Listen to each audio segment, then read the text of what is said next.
Kita ke berita terakhir, Tribuners, larangan tak digubris, tumpukan sampah plastik berserakan di jalan arah Pasar Impres, Namlea. Tumpukan sampah kembali menjadi pemandangan tak sedap di tikungan jalan menuju Pasar Impres, tepatnya dari arah kantor agama Namlea menuju Pasar Impres depan Cafe Kurva. Pantauan tribunnamun.com pukul 2 siang waktu Indonesia Timur, Selasa 26 Agustus 2025, meski terdapat 2 papan larangan membuang sampah yang dipasang oleh warga, sampah plastik tetap berserakan hingga menutupi sebagian saluran drainase. Ahmad Safar Wamnebo, salah satu warga yang tinggal persis di samping lokasi tersebut, mengaku sudah berulang kali menegur masyarakat agar tidak membuang sampah di situ. Ahmad Safar menambahkan keberadaan sampah makin parah karena tidak ada penanganan dari petugas kebersihan.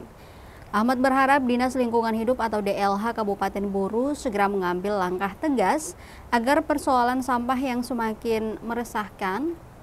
Hingga saat ini tumpukan sampah masih dibiarkan menumpuk di sekitar jalan, menimbulkan bau menyengat yang mengganggu kenyamanan warga dan pengguna jalan.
Download Tribun X sekarang, menghadirkan lokal menjadi Indonesia.